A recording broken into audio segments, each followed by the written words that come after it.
ಇಟ್ಕು but ಏನಂತಂದರೆ ಈಗಾಗಲೇ commander ಅಂದರೆ ಸೇನಾಧಿಕಾರಿಗಳು ಪೊಲೀಸ್ ಠಾಣೆಗೆ ಬಂದು ವಿಚಾರಣೆ ಅಂದರೆ ಪ್ರಾಥಮಿಕ ಮಾಹಿತಿಯನ್ನು ಪಡೆದುಕೊಂಡಿದ್ದಾರೆ. ಬಟ್ ಅವ್ರೇನು ಹೇಳ್ತಾರೆ ಅಂತಂದರೆ ನಮ್ಮ ಕೋರ್ಟಲ್ಲಿ ನಾವು ಅದನ್ನು ಇತ್ಯರ್ಥ ಮಾಡ್ಕೊಳ್ತೀವಿ. ಬಟ್ ಈ ಥರ ಆದರೆ ಅಂದರೆ ಸಮಾಜಕ್ಕೆ ಏನು ಸಂದೇಶ ಕೊಡ್ತಾ ಇದ್ದಾರೆ ಇಂಥವರು ಅನ್ನೋದು ಯಕ್ಷ ಪ್ರಶ್ನೆ. ಇನ್ನು ಮುಂದಿನ ಸುದ್ದಿ ಏನಂತಂದರೆ, ಒಂದು ಕಡೆ ಬಿಸಿಲು, ಒಂದು ಕಡೆ ಮಳೆ ಶುರುವಾಗಿದೆ. ಈ ಒಂದು ಆರೋಗ್ಯ ಮತ್ತು ಹವಾಮಾನ ಏರುಪೇರಿನಿಂದಾಗಿ ಮನುಷ್ಯರ ಮೇಲೆ ಅಂದರೆ ಮನುಷ್ಯರಿಗೆ ಆರೋಗ್ಯದ ಏರುಪೇರು ಆಗ್ತಾ ಇದೆ. ಈಗ ಕಲಬುರಗಿ ಮತ್ತು ಬೀದರ್ನಲ್ಲಿ ಭಯಾನಕ ಬಿಸಿಲು ತಾಂಡವವಾಡ್ತಾ ಇದೆ. ನಿನ್ನೆಯಷ್ಟೇ 44.5 ಡಿಗ್ರಿ ಸೆಲ್ಸಿಯಸ್ ತಾಪಮಾನ ದಾಖಲಾಗಿದೆ. ಕಲಬುರಗಿ ಹಾಗೂ ಬೀದರ್ನಲ್ಲಿ ಸತತ ಎರಡನೇ ದಿನವೂ ಅಂದರೆ ಮೊನ್ನೆವರೆಗೂ ಕೂಡ ಮೊನ್ನೆ ಎಷ್ಟಂತಂದರೆ 45 ಡಿಗ್ರಿ ಸೆಲ್ಸಿಯಸ್ ಇತ್ತನ್ಸುತ್ತೆ. ಈಗ 44 ಡಿಗ್ರಿ ಸೆಲ್ಸಿಯಸ್ ತಾಪಮಾನ ದಾಖಲಾಗಿದೆ. ಕಲ್ಯಾಣದ 7 ಜಿಲ್ಲೆಗಳು ಸೇರಿದಂತೆ ಉತ್ತರ ಒಳನಾಡಿನ 11 ಜಿಲ್ಲೆಗಳಲ್ಲಿ ತಾಪಮಾನ 40ರಿಂದ 44.5 ಡಿಗ್ರಿ ಸೆಲ್ಸಿಯಸ್ನವರೆಗೆ ದಾಖಲಾಗಿದ್ದು, ತಾಪಮಾನದಿಂದಾಗಿ ಜನಜೀವನ ಅಸ್ತವ್ಯಸ್ತಗೊಂಡಿದೆ. ಯಾಕಂತಂದರೆ ತಾಪಮಾನ ಹೆಚ್ಚಾಗಿರೋದ್ರಿಂದಾಗಿ ಉತ್ತರ ಕರ್ನಾಟಕದ ಜನರು ಹೊರಗಡೆ ಬರೋದಕ್ಕೆ ಕೂಡ ಏನಂತಂದರೆ ಹಿಂದೆ ಮುಂದೆ ನೋಡ್ತಾ ಇದ್ದಾರೆ. ಅಫ್ಕೋರ್ಸ್ ಕೆಲಸಗಳು ಕುಂಠಿತವಾಗುತ್ತೆ. ನರೇಗಾ ಯೋಜನೆಯ ಸಂದರ್ಭದಲ್ಲಿ ಏನಂದರೆ ಕೆಲವೊಂದಿಷ್ಟು ಗ್ರಾಮ ಪಂಚಾಯಿತಿಗಳಲ್ಲಿ ಯೋಜನೆಗಳು ನಡೀತಾ ಇರುತ್ತೆ. ನರೇಗಾ ಯೋಜನೆಗಳಾಗಿರಬಹುದು, ಜೊತೆಗೆ ಕಾಮಗಾರಿ ಯೋಜನೆಗಳು ಕುಂಠಿತವಾಗುತ್ತೆ.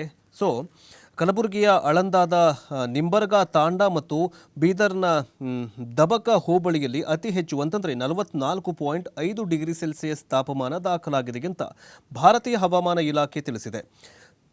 ರಾಯಚೂರು ಮತ್ತು ಯಾದಗಿರಿಯಲ್ಲಿ 42.9 ಡಿಗ್ರಿ ಸೆಲ್ಸಿಯಸ್, ಬಳ್ಳಾರಿಯಲ್ಲಿ 41.3 ಡಿಗ್ರಿ ಸೆಲ್ಸಿಯಸ್, ಕೊಪ್ಪಳದಲ್ಲಿ 41.5 ಡಿಗ್ರಿ ಸೆಲ್ಸಿಯಸ್, ವಿಜಯಪುರದಲ್ಲಿ 42.8 ಡಿಗ್ರಿ ಸೆಲ್ಸಿಯಸ್, ಬೆಳಗಾವಿಯಲ್ಲಿ 41.9 ಡಿಗ್ರಿ ಸೆಲ್ಸಿಯಸ್, ಬಾಗಲಕೋಟೆಯಲ್ಲಿ 41.4, ಗದಗದಲ್ಲಿ 40.7, ಧಾರವಾಡದಲ್ಲಿ 40 ಡಿಗ್ರಿ ಸೆಲ್ಸಿಯಸ್ ತಾಪಮಾನ ದಾಖಲಾಗಿ ಇತಿಹಾಸವನ್ನು ನಿರ್ಮಾಣ ಮಾಡಿದೆ.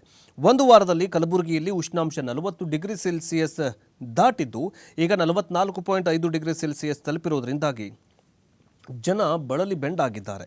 ಈ ಕಳೆದ 2024 ಏಪ್ರಿಲ್ ತಿಂಗಳಲ್ಲಿ ಅಂದರೆ 22ನೇ ತಾರೀಕು ಏಪ್ರಿಲ್ 22ನೇ ತಾರೀಕಿನಂದು ಹೋದ ವರ್ಷ ಎಷ್ಟಿತ್ತು ಅಂತಂದರೆ ಇದೇ ಹೊತ್ತಿಗೆ 41 ಡಿಗ್ರಿ ಸೆಲ್ಸಿಯಸ್ ತಾಪಮಾನ ದಾಖಲಾಗಿತ್ತು. ಆದರೆ ಈಗ ಏಕಾಏಕಿ 44.5 ಡಿಗ್ರಿ ಸೆಲ್ಸಿಯಸ್ ತಾಪಮಾನ ಏರಿಕೆ ಕಂಡಿರುವುದು ಜನ ಜಾನುವಾರುಗಳು ತತ್ತರಿಸಿ ಹೋಗಿದ್ದಾವೆ. ಜಾನುವಾರುಗಳಿಗೆ ಮೇವು ಸಿಗೋದಿಲ್ಲ. ಜನರು ಹೊರಗಡೆ ಹೋಗೋದಕ್ಕೆ ಭಯ ಪಡ್ತಾರೆ. ಕೆಲವೊಂದಿಷ್ಟು ಕೆಲಸಗಳಿಗೆ ಹೋಗೋದಕ್ಕೆ ಹಿಂದೆ ಮುಂದೆ ನೋಡ್ತಾರೆ. ಆದರೆ ಈಗ ಇದೇ ತಾಪಮಾನದಿಂದಾಗಿ ಈ ಕಳೆದ 2024ರಲ್ಲಿ ಏನಾಗಿತ್ತು ಅಂತಂದರೆ, ಈ ಏಪ್ರಿಲ್ ತಿಂಗಳಲ್ಲಿ 22ರಂದೇ 40 ಡಿಗ್ರಿ ಸೆಲ್ಸಿಯಸ್ ತಾಪಮಾನ ದಾಖಲಾದಾಗ ದಿಢೀರನೆ ಕಲಬುರಗಿಯಲ್ಲಿ ಭೀಕರ ಮಳೆ ಉಂಟಾಗುತ್ತೆ, ಮಳೆ ಸಂಭವಿಸುತ್ತೆ.